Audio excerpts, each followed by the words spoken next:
covering all your local high school football games with highlights and scores. Now, Football Friday, brought to you by Alabama Credit Union. All right, let's do this. Good evening, everybody. I'm Gary Harris, and this is week number 7 already of WVUA 23's Football Friday. And Football Friday is presented, as always, by Alabama Credit Union. Visit alabamacu.com to learn more. Alabama Credit Union, loans for real life. Well, Football Friday is once again an hour this year, and this is our second year to have the hour show, and that means a lot of extra highlights. Tonight, highlights from 16 high school football games, plus, of course, our complete Bank First Football Friday high school scoreboard, our Football Friday Band of the Week, our premier service company Outside the Huddle feature, Rodney Orr's recruiting tales, behind enemy lines, around the SEC, weather, and much more. And as we always do, for the most part, rare occasions maybe where we don't, but we're going to begin with our DCH Game of the Week. Now, the Game of the Week, brought to you by DCH. And it was a big one. Tuscaloosa County High, just one loss in the region, hosting Spain Park. Spain Park came in with no wins in the region. County High 4-1 overall, 2-1. Spain Park 2-3, 0-3. This game critical for County High's playoff chances in Class 7A Region 3, but it didn't start well. On the opening kickoff, Reggie Jackson. No, not the great former Oakland A's and Baltimore Orioles and New York Yankees slugger, but that Reggie Jackson right there. He's fast. 95-yard touchdown on the opening kickoff. And you know what they say about plays like that. It sets the tone for the entire game. Spain Park would lead 7-3 after the first quarter. But in the second, County High on the move. But Brock Bradley is picked off there. And Wildcats keep trying to push. And they just got behind in this one and had a hard time, as you're going to see. The Jaguars just owning the line of scrimmage, opening up opportunities, taking a 21-3 lead in this one. And the Wildcats would tack on a field goal before the end of the half. But Spain Park goes on to win it 21-6. And they had the momentum in this one, and they did not let go, as this is a big win for Spain Park.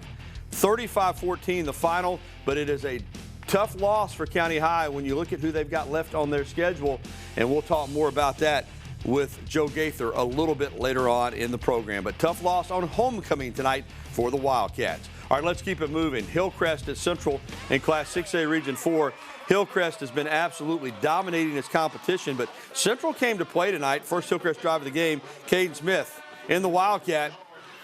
Makes a few people miss, and then he's got green grass in front of him, and he is going to get it into the end zone. 50-yard touchdown, 7-0 Patriots. Hillcrest up 7-0, fourth and goal when Santonius Brown takes the toss, but he's met by Central's Jarrell Hodges, who goes low for the tackle. It's a huge goal line stand to keep it 7-0. Hillcrest threatening to score again. Quarterback Bryson Kimbrough fakes the toss and then follows his blockers into the end zone. That made it 14-0, but right before half, Central with the ball on fourth and goal, and quarterback David McNeil, who's having a spectacular season, finds Jalen Powell, who makes a great grabbing catch, keeps his feet in bounds. 14-7 at the half. We got ourselves a ball game. Closest game Hillcrest has had all year, but in the second half, as we check out the final, Hillcrest pulled away. Hillcrest does tonight what they've been doing all year. They wind up winning this one by 35. But it wasn't easy. In the first half, Central was very competitive, but the Patriots remain unbeaten overall and in Class 6A Region 4. All right, let's keep the action going tonight. More 6A Region 4. Brookwood at home versus Bessemer City. And Brookwood receiving the opening kickoff. And we told you about positive plays on kickoff returns. Well, this is the other direction. This is a fumble on the opening kickoff, and the Purple Tigers grab the early turnover, and they take advantage. Keldron Turner right up the middle for the touchdown, 7-0 Bessemer City. Bessemer City's Tristan Berry then on offense again for the Purple Tigers, looking for his man, but good defense here. Covered well, and Maddox Carroll gets the interception for the Panthers. Brookwood looking to take advantage of the turnover and a momentum swing, and they do. Jacob Rao hands to Kwan Johnson for the touchdown. They go for two and convert it. It's 8-7 Brookwood, but Bessemer City would take the lead for good. Christopher Witchett Jr. gets the direct snap and goes 57 yards. He scampers in to make it 21-8. And Bessemer City tonight, huge road win as they get it done 34-24 over at Brookwood this evening. 4A Region 5, Northside hosting Corner. Late first quarter, Northside up 7-0. Corner's Carson Hurley. Man, we're seeing some returns tonight, aren't we? He is going to return the kickoff after Northside took the lead. Back for the score. PAT no good. Rams still lead 7-6. Second quarter, now the Yellow Jackets have the ball. Spencer Unruh takes the handoff, and that's what you call out to practice early, as Coach Bryant used to say. Untouched, 57-yard touchdown, 12-7, try for two, no good. Ensuing possession, though, for the Rams, and Jackson Rhodes finds Devin Guin. He's down the right sideline. He has got grass in front of him.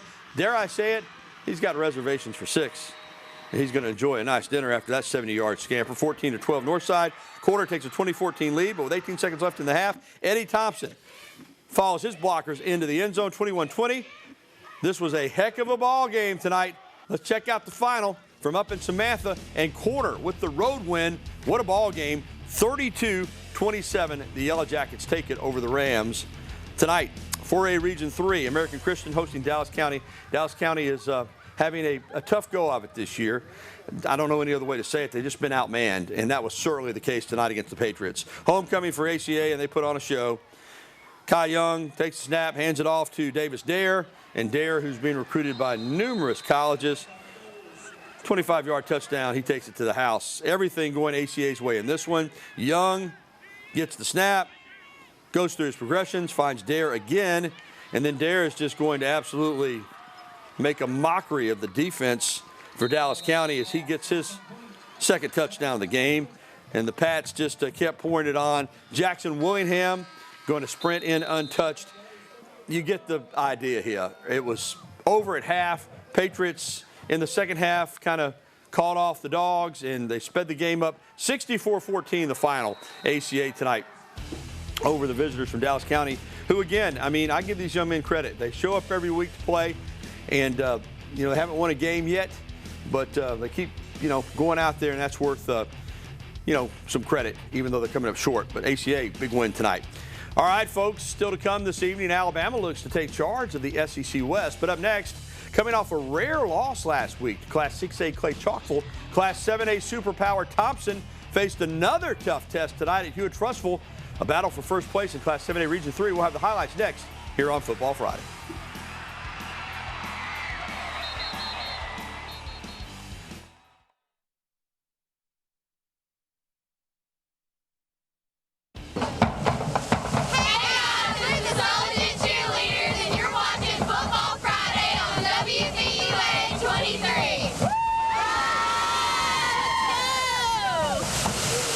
And the Sulligent cheerleaders welcome us back to Football Friday here on WVUA 23. I'm Gary Harris. Thanks to Pool and Patio Center for sponsoring our cheerleaders. And let's get back to the highlights with a battle for first place tonight in Class 7A Region 3. Hewitt-Trussville, unbeaten in the region, hosting Thompson, both unbeaten in the region. And Thompson coming off a rare loss to Class 6A Clay Chalkville. First quarter, Thompson up 7-0, looking for more. Trent Seaborn hits Colby Landrew on the short pass. And sometimes short passes turn into long plays like that one. 45-yard catch down to the 6. Next play, running back Michael Dujon carries the pile and just refuses to go down. Reminds me, nobody will remember this. Ed Podolak, the old Kansas City Chiefs running back from the early 70s. That's the way he used to run. He'd just get the pile and just get in a scrum and just move people. Touchdown there, made it 14-0 after the extra point. Hewitt-Trussville, though, is a good football team. They score from the 1-yard line. Peyton Floyd, the quarterback sneak, it's 14-7. Huskies knocking on the door again late in the first half. Floyd, though, gets stripped. And Thompson's Caleb Harris with the recovery. How many times have we seen that from the Warriors over the years? They're so good at forcing turnovers. 24-7 at half. Then in the third, Seaborn hits Colby Hearn out in the flat. He flat out makes people miss. Jets into the end zone. He finished with 3 touchdown catches on the night, and Thompson gets back on track. Key, I guess, for the Warriors is just don't play anybody in Class 6A. Just stick to Class 7A because they dominate 7A. They win tonight big over the Huskies up in Trussville, 40-14 the final. Oak Mountain and Hoover also in Class 7A Region 3. It's been a long year for head coach Wade Waldrop and the Bucks, but tonight they took out some frustrations. Kamal Emerson bulldozes his way into the end zone. 7-0 Hoover on top. Next possession for the Bucks. Noah Schuback scrambles and, well, yeah, he's got to call that a scramble. He buys himself some time anyway and finds Jordan Woolen in the back of the end zone to make it 14-0. Hoover never let up tonight. Third possession for the Bucks. It's Schuback to Jonah Winston, who outraces the Eagles defense to the end zone. 21-0 Hoover at this point. In the second quarter, the Bucks put it away. Running back Chalmers Peters is going to show some shifty moves, and he's going to punch it in the end zone to make it 28-0 Bucks. And now the Bucks are pouring it on. Like I said, they've had a tough season, but this looked like the Hoover of old tonight. Touchdown right here, made it 34-0 at the half, and Hoover goes on to roll tonight. 62-14, the Bucks take down the Oak Mountain Eagles in a big, big way tonight. 3A Region 5, Gordo at home against winless Carbon Hill. Homecoming, a lot of homecomings tonight. Homecoming at Gordo, and that's homecoming queen Stephanie Martinez in her royal court. All right, you got a winless team in Carbon Hill against a really good team in Gordo, and you can kind of predict where this one was going to go. Defense gets a stop. Then on the punt, it gets blocked. It's recovered for a touchdown, and it's already 55-0 in this game. And Gordo on the jet sweep. Willie Fonville, I mean, he looks like a man among boys right there. Nobody's going to catch him. He's in the end zone.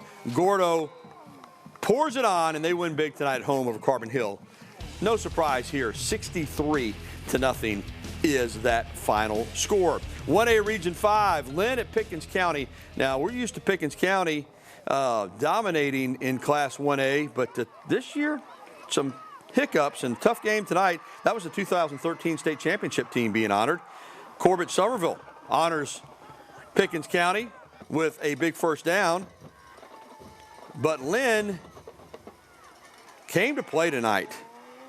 Matthew Tittle is going to keep himself and get 14 yards. Then it is Benjamin Kelly. He keeps the chains moving with a first down. Started the second quarter, and Lynn is going to get its quarterback, Matthew Tittle, sneaking into the end zone behind a big push from the offensive line. That put Lynn on the board first. And we got ourselves, I'm still going to call this an upset, even though Lynn's a good football team. As we check out the final, when you go into Reform, Alabama, and you beat the Pickens County Tornadoes, I consider it an upset. I don't care who you are. Even though Lynn's got a good team, Pickens County falls tonight at home. That doesn't happen often. 28-6 the final. Keeping it over in Pickens County, Aliceville hosting Lamar County tonight, 2A Region 5. Lamar County came in unbeaten. Aliceville having one of those years where they're not winning as many games as they're accustomed to, but boy, would they show up tonight. Lamar County running back Jordan Gotzi, though, he gets 35 yards around the left end, and then Gotzi will finish it off with a 15-yard touchdown run. And the Bulldogs go up 7-0, as we said. Really good team this year. But Aliceville's got a lot of pride, and the Yellow Jackets would come back. Quarterback Keanthony Wilder to Demarion Brewer. He gone. Tell you what, these are some really good athletes, but, you know, we've got to work on some tackling. Tackling seems to not be where it needs to be. 2-point conversion, Jackets go up 8-7. Lamar County quarterback Xander Bradford finds Ryan Elnick for a 30-yard gain coming up here in just a moment. And it was going to be a touchdown, more than just a 30-yard gain. He's in the end zone. 14-8 at this point. Great football game tonight, but it is Aliceville with the win at home over Lamar County. What a big win for the Yellow Jackets tonight, 36-32. Alabama Christian Association 8-man football tonight. Tuscaloosa Christian hosting Meadowview. We were on hand for this one, and they're running out of the sign there. Meadowview's Alex Johnson flips it out to Trent Ballard, who rushes in for a quick Trojans touchdown. With the game tied at 8, Meadowview fumbles, and Tuscaloosa Christian is there to capitalize as the Warriors get on the turnover. And the Warriors, Luke Jones on a quarterback keeper. He blasts his way into the end zone. This was a really high-scoring game. They go for 2, but Seth Foster can't bring it in off his fingertips. Meadowview responds. Sean Pope breaks free, and he is off to the races. Remember, in 8-man football, there's not as many people back there. Once you break that line of scrimmage, you can go. He goes for the touchdown there. We told you it was a wild one. Let's check out the final. How about this? 110 points. Tuscaloosa Christian, though, had 74 of them. They'll take the win tonight over Meadowview Christian, 74-36. 1A Region 5 back in the AHSAA. Berry at Holy Spirit here in Tuscaloosa tonight. The young cheerleaders keeping everybody excited. Berry, though, up 20-6 after this touchdown by Aiden Norris. After a Holy Spirit 3 and out, the Saints' Alex Tant is going to play some defense right here. And he's going to get the interception off Aislinn Norris right before halftime. Berry, though, in the third quarter, Kamari Hollingsworth somersaults into the end zone, and Berry decides to go for 2. Max Westbrook catches the pass after it's tipped, and the Wildcats have a 28-6 lead. And then Hollingsworth is going to break through for a first down here, and Berry kind of controlled the ball there in the second half, and the Wildcats go on to win it tonight over the Holy Spirit Saints, 44-13, the final. Well, more high school football highlights are on the way, including a couple of Thursday night games. But first, more Friday night action, including Helena, which is unbeaten and has been demolishing opponents at home tonight against Briarwood. Briarwood had an upset in mind, but would the red-hot Huskies hold them off? You'll find out when we return to WVUA 23's Football Friday.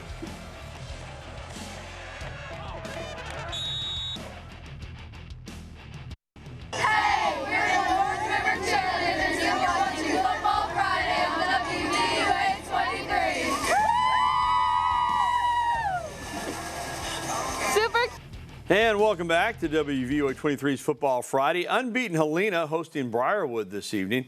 Let's go to the action. And Helena's student section wore pink tonight in honor of breast cancer awareness, and they were fired up. Their team's unbeaten.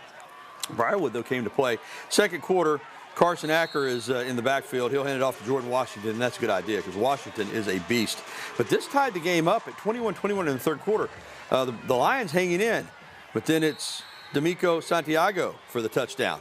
And Briarwood falls behind as Helena goes on top. Fourth quarter, Briarwood trying to get it into the end zone, but they couldn't. Garrick Heinman comes on with a field goal to make it 28-24 with 9:23 left. Helena just trying to run out the clock. Acker hands it to Santiago, and watch what happens. Secure the football, young man. He does not. The Lions have life. They've got the football. Chance to win the game. 1:29 left. Joshua Thompson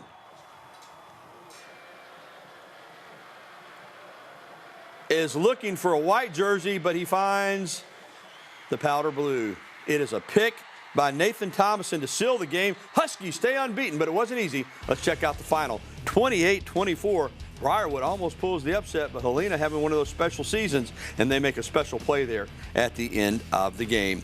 Unbeaten John Carroll, another unbeaten team.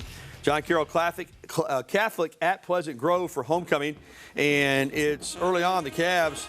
Mitchell Nutter looked like he shot out of a cannon right there. He turns on the speed and picks up a big first down. He was ruled down after the ball was pulled out. Cavaliers kick a field goal. John Carroll goes up 3-0. But it was only a matter of time. The Spartan offense, though, came to play tonight. Look at that throw and catch. Eric Hanley, Clarence Taylor, 7-3, Pleasant Grove. Second quarter, more Pleasant Grove. Taylor open again, and he's got the afterburners cooking. That's a touchdown. Spartans go up 13-3. And Sparty driving again, but this time the John Carroll defense comes up with a play. Ball is out. Corin Wright falls on it. And John Carroll, though, look at this. They fall hard tonight. 37-12. It was 13-3 at the half. Pleasant Grove. That is a nice win for the Spartans over John Carroll this evening, knocking off the previously unbeaten school. Unbeaten Sulligent. Man, we got a lot of unbeaten teams traveling to Greene County on Thursday night for a region matchup down in Utah. Opening drive for the Blue Devils, and Andrew Lowe is going to get low and then get the pads driving into the defenders. 7-yard touchdown run. Later in the first, quarterback John Will Spruill for Sulligent. That is a touchdown pass to make it 14-0. Greene County trying to get something going. Ronald Wilder Jr. finds Markevius Collier for a 32-yard gain. A few plays later, Wilder calls his own number on the keeper. He gets it into the end zone for a 6-yard touchdown run. But Sulligent up big at half, 22-6, and Sulligent goes on to win last night over in Utah, 36-14, the final score. More Thursday night action. Winona at Ramsey.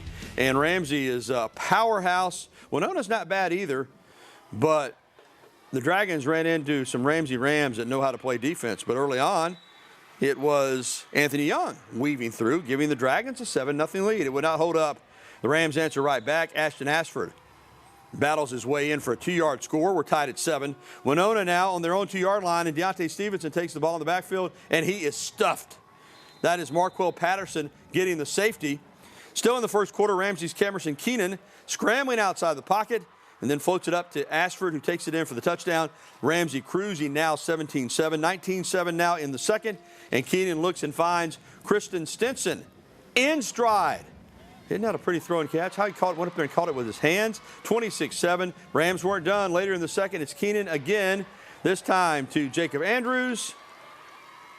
And then he finds Jaquil Malone. Ramsey pulling out all stops, and they go on to crush Winona last night as we check out the final score. Big, 65-14, the final. All right, that's going to do it for our high school highlights portion of the show, but we've got a lot still to do as far as high school football, our game of the week analysis. Plus, if you haven't seen your favorite team score yet, don't despair. Coming up next, our complete Bank First Football Friday scoreboard. All of the scores on another edition of Friday Night Lights here on Football Friday, coming up right after this.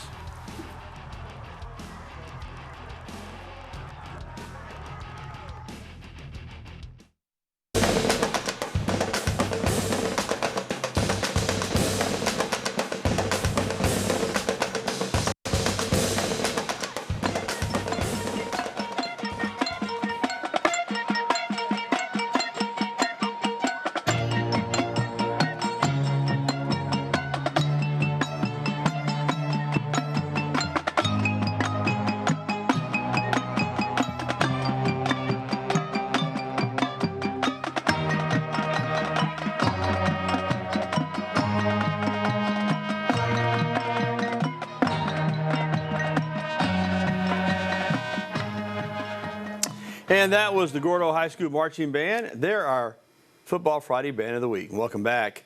It's time now to check in on some other football scores. So let's turn our attention to the Bank First scoreboard. Bank First putting customers first. And here we go. Let's run them down. Look at this. Bibb County tonight. No problems with Hale County, 44-8. It was Oatman winning at home over Fayette County, 24-6 the final. Holt tonight loses at West Blockton, 55-0. Demopolis blanks Shelby County as they go on the road, and Tigers pick up a big win, 21-zip the final there. Northridge hung in with McAdory for a half, but the Yellow Jackets pull away to beat the Jags in the second half, 35-17. And Hueytown with a big win over Paul Bryant tonight over in Hueytown, 69-20. Sipsey Valley, man, what a heartbreaker on the road. This Sipsey Valley team is so improved. They got a Meadowview tonight, and ouch, 21-20, heartbreaking loss for the Bears. Hubbardville wins at Brilliant, 57-13. Midfield, no problems at all with Greensboro, 70-0. Sweetwater blanks Linden in a huge rivalry, 20-zip the final there. South Lamar over Summerton Christian, you see that correctly. That is a forfeit, and when it's a forfeit, it goes down officially as a 1-0 win for South Lamar. Winfield over Tarrant, 52-6. University Charter wins at RC Hatch, 24-16. University Charter out of Livingston. Lakeside Academy over Southern Academy, 17-6 tonight. It was Pickens Academy falling at Escambia Academy, 46-14. Vestavia over Chelsea tonight, 45-21. Centerpoint knocked off Shades Valley, 26-20. Pinson Valley blanks Huffman, 61-zip. Oxford over Pell City. Russ Probst gave them a game, but Sam Adams and the Yellow Jackets hold off the Pell City Panthers tonight over in Calhoun County, 28-25. Hamilton, 61 spot on Curry, 61-20 the final. It was Haleyville over Oak Grove, 41-12. Dora down Cordova, 40-7. Hayden over Jasper, 18-13. And North River Christian on homecoming tonight here in Tuscaloosa. A big win over Russell Christian out of Meridian, Mississippi. Give it up for the Chargers. They take down Russell Christian tonight, 36-30 on homecoming. And it was J.B. Pennington winning at Vinemont, 44-6. All right, that's going to put a wrap on our high school scoreboard, but more high school football is on the way. When we return, Bama Central's Joe Gaither will join me for high school football analysis on our game of the week. It was a big opportunity for Tuscaloosa County High School tonight, but the Wildcats fell short at home against Spain Park. That's straight ahead on Football Friday.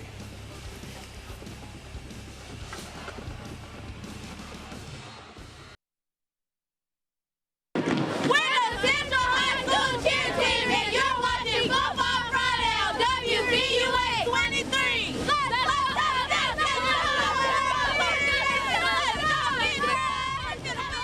And those Central Falcons gave Hillcrest the game tonight for a half, only down 14-7, but Hillcrest pulled away, and the Patriots are the odds-on favorites to win Class 6A Region 4. All right, welcome back into Football Friday with Joe Gaither from Bama Central. I'm Gary Harris, and it's time now for high school analysis of our DCH Game of the Week. And Joe, you were there tonight up in Northport. County High really off to a good start in the region, but this was a game at home tonight against a Spain Park team that came in winless in the region. And let's just be honest, if County High could win this game tonight, they were going to be in good shape to get one of those 4 playoff spots, probably the 4th spot. But I don't want to say laid an egg at home, but they didn't play as well as they would have liked. It started with the opening kickoff. That's never a good sign. And the Jags come in and take care of business tonight. Yeah, absolutely. Reggie Jackson kind of hits him right in the gut with the kickoff return, and Reggie scored on a second play, a reverse later in the game. When County High was able to cut the lead to 14 points on a C.J. Hutchinson run, Reggie Jackson responded with a big kickoff return that set up the Spain Park Jaguars again. So really 3 turnovers for Spain Park. They capitalized on that, and County High was never really able to get it going. Yeah, and why this one hurts so much is it's at home. You're playing a team that's 0-3 in the region.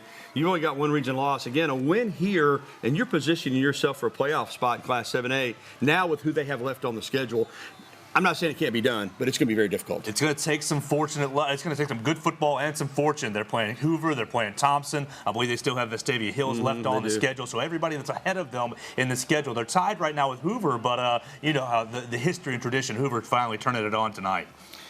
For County High tonight, since you were there and you got a feel for the atmosphere, did you sense any nerves? Did you sense any tension because they know it was just a case where they didn't play well, or you sense maybe that there was maybe too emotional? What happened that caused all the mistakes? The quarterback, I mean, had struggled throwing the football, struggled reading the field, and I think the front of the Jaguars really was able to control the tone. County High was able to get some runs on the outside with Kevin Riley and C.J. Hutchinson, but really they couldn't be balanced on offense. Yeah. All right, final thought. On Hillcrest, because we keep trying to find a game of the week, and they just keep kind of blowing everybody out. I thought this was going to be it. Yeah, it almost was. But, I mean, and now it's not over yet.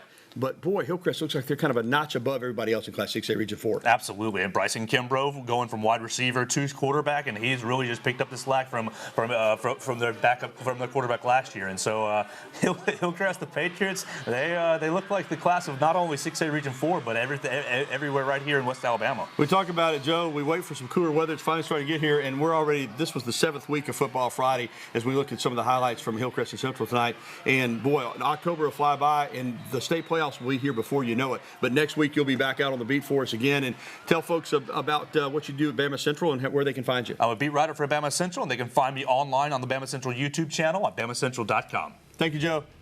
And we'll be back with our award-winning Outside the Huddle feature when we return to Football Friday. Please stay with us.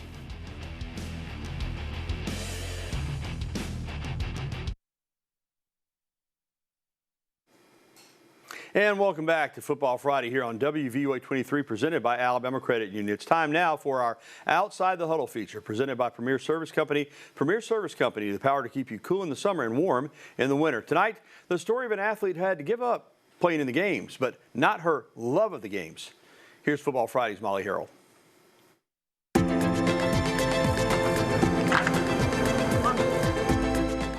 Impact is not measured solely on the depth of the moment, but its lasting effect. It comes as no surprise the impression created by Alabama's game day experience is as permanent as the statues of Crimson Tide coaching legends Wade, Thomas, Bryant, Stallings, and Saban. But we are creatures of our environment. We started taking her, my wife and I started taking her to sporting events when she was 3-4 years old, and she had developed a love for sports, just like me.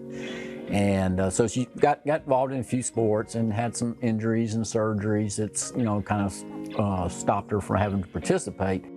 Grace is a former athlete forced to give up the game due to too many concussions. But her story goes deeper than that. Grace suffered from strabismus after birth, which is a misalignment of the eyes. She had eye surgery when she was, I think, 4 years old to correct a vision problem. And long story short, over the years, the eyes and the brain weren't in sync together. As time went by, the effects from the surgery started wearing off. During her first 2 years of high school, Grace underwent corrective therapy each week, 104 hours total, plus 30-minute nightly homework assigned by the doctor. When I was doing it originally, it was a lot of work because I was having to go every single week.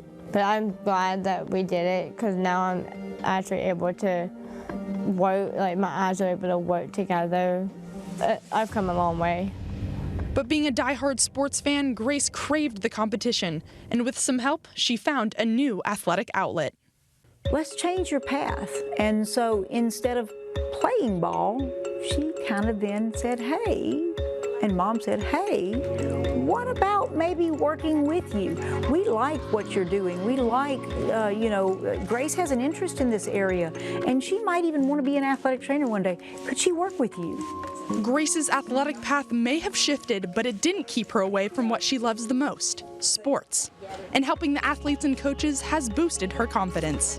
And I think it just has that means a lot to me, and I think that's really helped with my confidence because I know that the coaches, can trust in me. But as questions may come up with her size and strength, Mary T said that she has never seen someone with this amount of focus and knows she will succeed wherever she goes. She's bold enough. She speaks up for herself. She's fearless. She'll do anything that you ask her to do. And if you wanted her to do it one way, you just say, hey, maybe try this. Oh, let me try that. Boom, and she does it. I wish I had a whole room full of Graces and athletes like Grace because of her desire. Grace was recently accepted into the University of West Alabama, which has one of the top athletic training programs. She essentially turned her life-altering experience into a positive and found out what she is truly passionate about.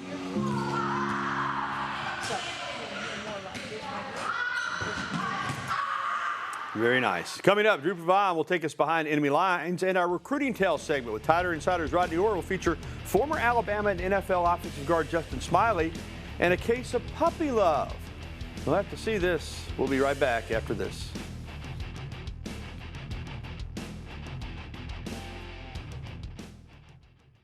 Hi, we're the Hueytown Cheerleaders, and you're watching Football Friday on WVUA 23.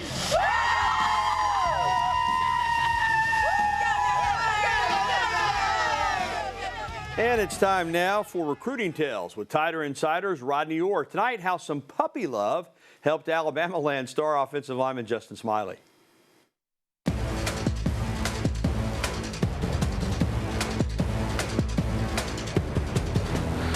So I'd been calling Justin every week, and every week it was a different school was the leader. It was Auburn, it was South Carolina, it was Florida, it was Alabama, and then he would go back to one of the others. So eventually one day, as the process kind of evolved, I decided to call his high school coach and to see what his high school coach might think. Well, during the conversation, the coach told me, he said, by the way, Justin didn't make it to school today. And I'm thinking, hey, this is a great opportunity for me to call Justin at home and maybe get an interview with him. So I call his home, and I didn't get Justin, I got his mother. And I asked her, I said, just kind of what are your thoughts on Justin's college decision? And she said, well, if it's up to me, I know he's not going to Florida. And I said, well, wait a minute, it's between Alabama and Florida. You're saying he's not going to Florida? She said, not if it's up to me. And I said, well, why not Florida? And she said that the previous week when Steve Spurrier had come to visit, to make his in-home visit, that her baby lab, Drake, had jumped up in Coach Spurrier's lap and began to lick him, and Coach Spurrier got upset about it. And he asked her, would she please put the dog in the laundry room until he left? And that really upset her. She said, can you believe Coach Spurrier wanted me to put pin my baby up in the laundry room? And so the first thing I did when I get off the phone with his mother is I call an Alabama assistant coach and I say, hey, whatever you do, when Dubose goes to visit the Smiley home, make sure he loves on Drake.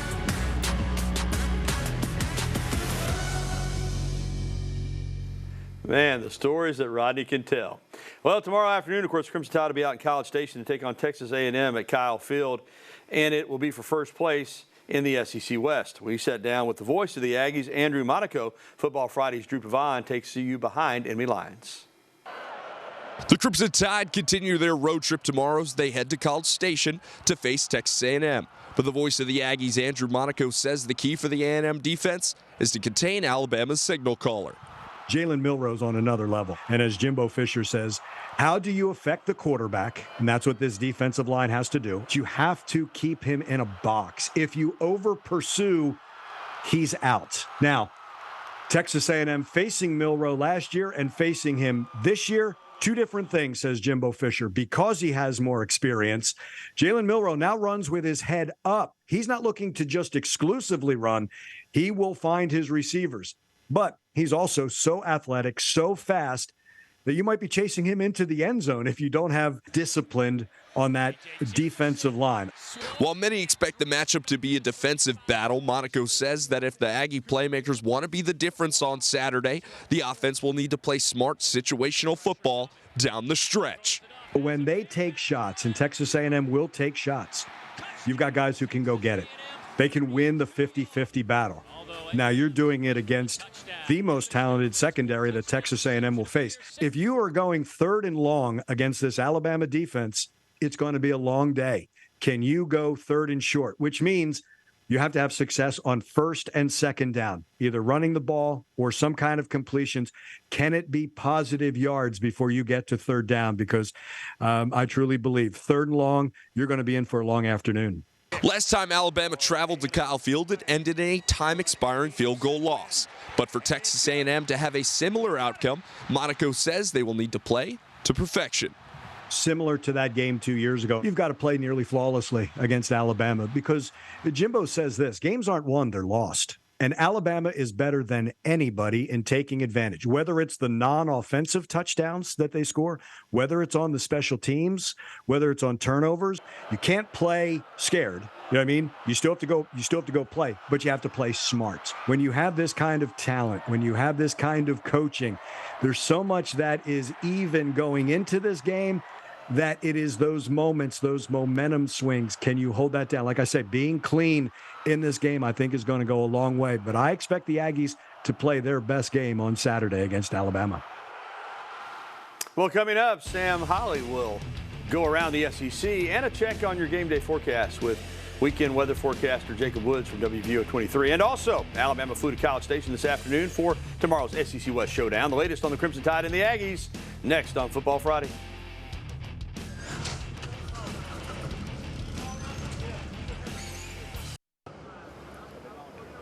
Alabama departed for College Station this afternoon. Jermaine Burton right there, and there is Deontay Lawson behind him. Will he play with that sprained ankle?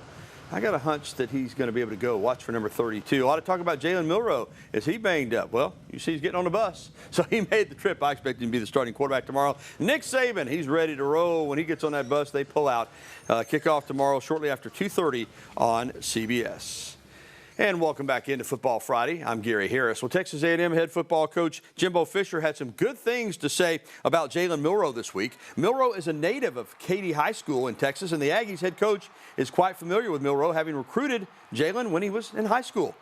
And the Texas native started against A&M last season when Bryce Young was injured and led the Crimson Tide to a narrow 24-20 victory. Fisher says Milroe is a unique athlete who continues to improve. And you look at Milroe, I mean, he can throw it. His arm is strong as heck. I mean, he had 2 runs last week. One, he had a RPO, and he looked to throw it, didn't hit, and just scrambled. I mean, it's 65, 70 yards later, it's in the end zone. He's as good athletes on their team, and there's some phenomenal guys on that team. He beats you. He's different. He's got power and twitch, but, man, he can hit it. Another one on the goal line right before half was big. They had the guys covered. He stepped up, made 2 guys miss, jumped to the right, and jumped to the left, made a 3rd guy miss, and his strength got him in the end zone. I mean, very good player there. And what about the rest of the SEC this weekend? Let's get the latest from Sam Holly, who takes us around the Southeastern Conference. It's the first weekend in October, and there are a number of SEC matchups this weekend with division standings on the line. The Arkansas Razorbacks travel to face the Ole Miss Rebels. These 2 teams have played each other annually since 1981, and the Rebels are coming off a big home win against rival LSU. But the school was fined $170,000 for storming the field and throwing trash on it while the game was still being played. The school must update its game management procedures and alcohol policy to prevent another similar situation, or the school will be forced to stop selling alcohol at games. Tigers versus Tigers. Missouri is hosting LSU, but both teams' thoughts are with LSU team captain and senior safety Greg Brooks Jr. Earlier this season, Brooks was diagnosed with medulloblastoma, and in September, Brooks underwent successful surgery to remove the brain tumor and has been rehabbing ever since. On Wednesday, Brooks' family released a statement. Greg's been a daily inspiration to us all. He fights like a Tiger each day and continues to make incremental improvements. We have a long road ahead and are appreciative of the support from our LSU family and Tiger fans. On Saturday, every member of the LSU football team will have a number 3 sticker to honor Brooks. 2 unbeaten teams will face off in Athens this weekend as the Bulldogs host the Kentucky Wildcats. Wildcats running back Ray Davis is coming off a big game where he had 26 carries for 280 yards with 4 touchdowns. Georgia head coach Kirby Smart says Davis reminds him of former Georgia running back DeAndre Swift. I mean, he's an exceptional back, as good a back as I've seen in a long time. This guy's smooth, explosive. He pass protects really well. He protects the ball. He's aggressive in the way he runs. It reminds me of Swift. He's just a little bigger, but he has a lot of the same cuts, one-cut runner, and they do a tremendous job now blocking for him. We'll have to tune in Saturday to see if the Bulldogs have an answer for Davis and the Wildcats. That's it for Around the SEC. I'm Sam Holly with Football Friday. Thank you, Sam. And what about your game day forecast for here in Tuscaloosa and in College Station? Here's WVUA 23 weekend meteorologist Jacob Woods with the latest.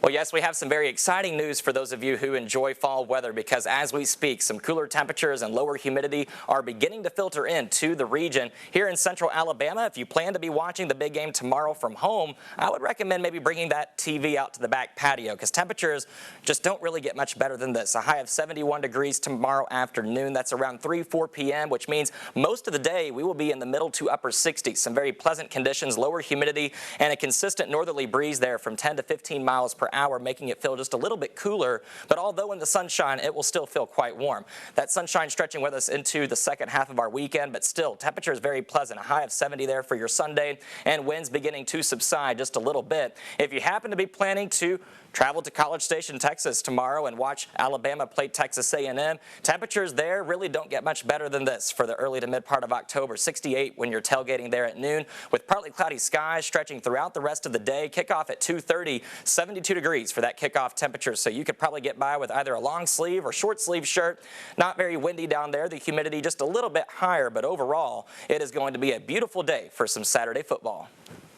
Thank you, Jacob. Loving this forecast, man. This is going to feel like fall this weekend, and I'm going to be here in Tuscaloosa. I'm not going to be in College Station, but I'm going to be enjoying this beautiful fall weather. All right, that's going to do it for this edition of Football Friday. Before we leave, I want to thank our great sponsors. Our presenting sponsor, Alabama Credit Union. Game of the Week sponsor, DCH. Our scoreboard sponsor, Bank First. Cheerleaders are sponsored by Pool and Patio Center, and of course, Outside the Huddle, brought to you by Premier Service Company. I want to remind you that WVUA 23 News at 10 will be on Saturday night at 10 and Sunday night at 10. Drew Pavon will be in with all your sports. Tomorrow night, he'll have the recap from out in College Station and let us know how Alabama did against those Aggies. The winner is going to be in first place in the SEC West, and then he'll be in on Sunday night as well. So for everybody here at WVUA 23 and Football Friday, and you see their names right there coming across your screen, I'm Gary Harris. Have a great weekend, and a reminder, you can watch Football Friday later on our website. It'll be posted at WVUA23.com. Have a great night and a great weekend, everybody.